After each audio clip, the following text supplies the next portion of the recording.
नमस्कार मंडळी, कशा आहात? मजेत ना? मजेतच राहा. आज आमच्या कोकणातला पारंपरिक पदार्थ बनवणार आहोत.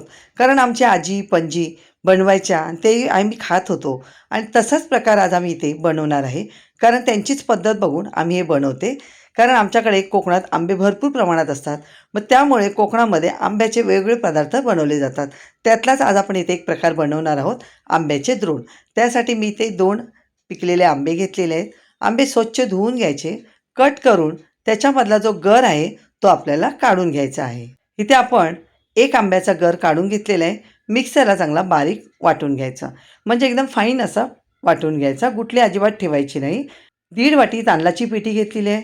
चवीनुसार इथे मी मीठ घेतलेलं आहे आणि 1 चमचा तूप आणि जी आंब्याची आपण ग्रेव्ही केलेली आहे ते त्याच्यामध्ये गर टाकून घ्यायचं. हळूहळू पीठ चांगलं मळून घ्यायचं. मळत असतानाच मिक्सरच्या भांड्यामध्ये मी 2 चमचे पाणी टाकलेलं आहे आणि त्या पाण्याचा वापर मी ते केलेला आहे. आता हे सर्व पीठ आपल्याला भाकरीच्या पिठाप्रमाणे मळून घ्यायचं आहे. ह्याप्रमाणे मऊसूत असा पीठ मळून झाला, पूर्ण गोळा तयार करून घ्यायचा आणि त्याच्यावर झाकण ठेवून 10 मिनिटं बाजूला ठेवायचं. म्हणजे आंब्याचा जो अर्क असतो त्या पिठामध्ये चांगला मुरला जातो. आता इथे एक पॅन घेतलं आहे, त्याच्यामध्ये मी 1.5 चमचा तूप टाकलेलं आहे आणि 1 चमचा खसखस टाकलेलं आहे. खसखस टाकल्यामुळे त्या सारणाला खूप छान चव येते. हलकीशी फुलली खसखस, गॅसची फ्लेम मिडियम ठेवलेली आहे आणि त्याच्यामध्येच आपल्याला 1.5 वाटी इथे मी ओला नारळाचा किस आणि 1 वाटी दाबून असं गूळ घेतलेलं आहे. तुम्ही इथे गुळाचं प्रमाण कमी अधिक करू शकता. जसं कोणाला गोड हवं असेल तर जास्त वापरा, कमी हवं असेल तर कमी वापरा. गूळ लवकर वितळला जातो बारीक कट करून घेतल्यामुळे. आता इथे ह्याच्यामध्येच आपल्याला वेलदोड्याची पावडर टाकायची आहे. बाकी ह्याच्यामध्ये काही ड्रायफ्रूट सगळं टाकलेलं नाही.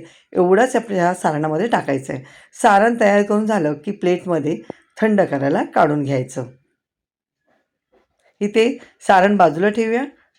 इथे मी फणसाची पानं घेतलेली आहेत आणि फणसाची पानं स्वच्छ धुवून त्याचे बुंद्याचा जो भाग आहे, देठ आहे, तो कट करून घ्यायचं. कारण आमच्याकडे कोकणामध्ये हा प्रकार सर्रास बनवला जातो. इथे केळीचं पान नसेल तर फणसाच्या पानाचा उपयोग पण केला जातो. करून बघा तुम्ही. आता इथे ह्याचा आपण द्रोण बनवणार आहोत. जसं व्हिडिओमध्ये दाखवलं आहे त्याप्रमाणे द्रोण बनवून घ्यायचा आणि इथे मी टूथपिकचा वापर केलेला आहे, म्हणजे स्टिक म्हणून सील करून घ्यायचं. आता जो पीठ बनवलेला आहे तो त्या द्रोणमध्ये टाकून घ्यायचं आणि सर्व बाजूनी एकसारखा पीठ चांगला लावून घ्यायचं. एकसारखं चांगलं द्रोण तयार झालेलं आपलं इतका सुंदर दिसत आहे. त्याच्यामध्येच आपल्याला सारण भरून घ्यायचं आहे. सारण चांगलं दाबून भरून घ्यायचं आणि वरून त्याला आपल्याला परत पीठ लावून सील करून घ्यायचं. सील केल्यानंतर एक परत टूथपिक त्याला आपण लावून घ्यायची. म्हणजे पीठ आपलं बाहेर येत नाही आहे. याप्रमाणे आपण द्रोण तयार करून घ्यायचा. तुम्ही इथे बघू शकता एकदम परफेक्ट द्रोण आपला तयार झालेला आहे. याचप्रमाणे मी सर्व द्रोण तयार करून घेते. इथे सर्व द्रोण तयार झालेले आहेत. आता हे द्रोण आपल्याला चाळणीमध्ये ठेवायचे आहेत. कारण हा पदार्थ वाफवून खायचा असतो आणि वाफवलेला पदार्थ खूपच सुंदर, चविष्ट आणि हेल्दी असतो.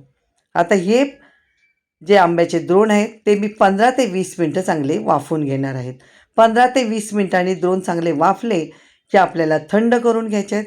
थंड करून झाल्यानंतर ह्यातली जी टूथपिक लावलेली आहे, स्टिक आहे, ती आपल्याला काढून घ्यायची. जे सील केले ते काढून घ्यायचं.